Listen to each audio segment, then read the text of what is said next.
A lot of people that I know didn't like the Han Solo movie. For me, I didn't mind it. I liked Woody Harrelson in it. He was a good bad guy.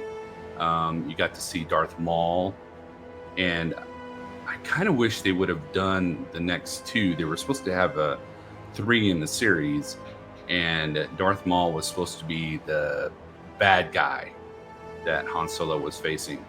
They did not do that because they got a lot of criticism. Um, I didn't find the guy bad. I didn't find him like exceptional though. They probably could have gone with somebody a lot more Han Solo-ish, if you know what I'm saying, that could have taken his place. And also, they had Lando Calrissian in this movie, a young Lando Calrissian who was supposed to start his own series of movies, but it looks like it's been put on hold, on the deep freeze, on the back burner, or just totally canned where they're not going to do it at all. And I found this article about it and I wanted to share it with you because I think that if they did it right, they could do an awesome Lando Calrissian series. And I'll give you my thoughts after this about the Lando Calrissian and what they could have done to make it exceptional. So let me bring this up. So there's Donald Glover, who played Lando Calrissian, and it says Justin Seaman admits grieving over abandoned Star Wars Lando series. The much anticipated Star Wars Lando series, initially planned for Disney Plus, oh, it was a series, it wasn't a movie. Oh, that would have been fantastic. Was set to bring back Donald Glover as a charming scoundrel, Lando Calrissian. However, despite being well in development, the project was shelved, leaving fans and creators alike disappointed. Justin Simien, who is attached to helm the series, recently spoke with Collider's Christina Radish about the emotional journey of developing the show and coping with this abrupt cancellation during an interview for his new docuseries Hollywood Black. When Radish expressed her excitement about the potential series, Simeon shared her sentiments. Same, he responded, acknowledging the shared enthusiasm. He went on to describe the project's development stage before it was halted. It was pretty developed. Yeah, there was a Bible, there was concept art, there were scripts, but it just wasn't meant to be, Simeon explained. The series had reached a significant level of readiness, but despite the extensive groundwork laid, it was ultimately shelved. Simeon candidly discussed the emotional toll of losing such a project. I get over it. I'm in therapy a lot, he admitted. I'd probably be in therapy a lot too if I lost something like that. That's a shame. For me, the answer is you have to really face it. It is true grief.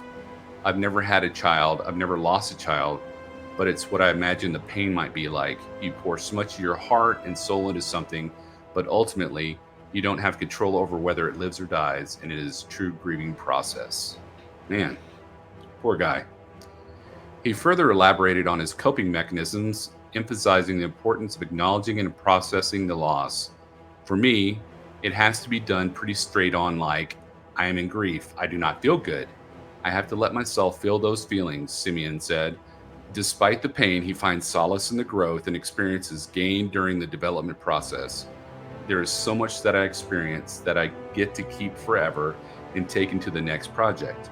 I can't obviously take the storyline or the IP or the characters, but there's so much more that I got as a marker, and that's mine. Sorry, it's too late. You can't take that part back. As for how Simeon found out about the project's cancellation, he revealed that there wasn't a direct conversation. It became clear. They probably won't want me to say this, but I knew it was official when I read it in the trades. But the writing was super on the wall, he recounted. Justin Simeon wants to live his childhood dreams. Don't we all? Don't we all? Reflecting on his experiences with other IPs, Simeon mentioned his work on Star Trek. With Star Trek and anything that's IP that I don't have direct control over, I just try to remind myself that it really is about the journey, he said. Simeon emphasized the joy of collaboration and living out childhood dreams, even if the final product doesn't materialize. If that's all it ever is, wow, that's still a childhood dream. I literally grew up watching that show and wishing I could go to space. I'm living that childhood dream right now. And then it says, stay tuned to Collider for more updates on Star Wars, as well as Simeon's new Star Trek series with Tawny Newsom. So, what do you think? I think that it's a shame that they let it go. Lando Calrissian was so full of life, and they could have done such awesome things. If it was me and I was in the director's seat, I would have done the Lando Calrissian series before he met Han Solo, back when he had the Millennium Falcon. It would have been his adventures with the Millennium Falcon. Back in 1994, actually June 1st of 1994, there was a book release of the Lando Calrissian Adventures, and I just got it on a whim, and I actually love this book. It's one of my favorite books, not just Star Wars, but one of my favorite books of all time.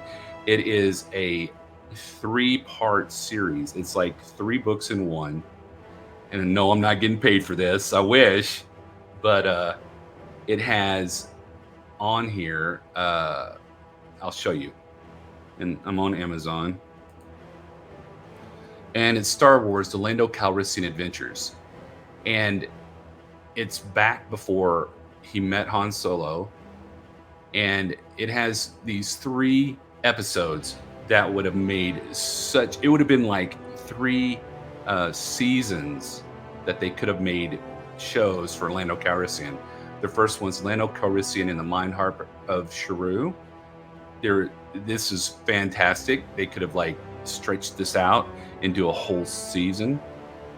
Lando Calrissian in the Flame Wind of Ocean. That's another one. Oh, it was a great read. Then you have Lando Calrissian in the Star Cave of Thonboka, which they were all fantastic. And on 2 of them, he has a robotic companion that he has with him. But if you've never read this series and you love Star Wars books, I would highly suggest you get this book if you've never read it. It's so great. And also, they could use that, even though it's in Legends. They pulled, Disney's pulled Legends before out of their tush to put into the series that they have going and in the movies. So yeah, Lando Calrissian. Let's go. Let's have a Lando Calrissian series. Let's have 3 seasons of Lando Calrissian with those 3 stories that I just showed you. That would be fantastic. It would be so awesome, and I would probably squeal like a little girl if I saw it, that they're doing that. Like Simeon said, he wants to relive his childhood. Well, that's 94 was what, almost, that was 20 years ago. Oh my gosh. So let's do it. That's my childhood. And let me know what you think about the Lando not being put in production. And also, if you haven't subscribed or hit the bell notification, please do. If you subscribe, I'd greatly appreciate it. If you hit the bell notification, you'll know when I put out more content. And if you like the content, just subscribe. Anyway, if you like this video, you should really check out this video. May the Force be with you always.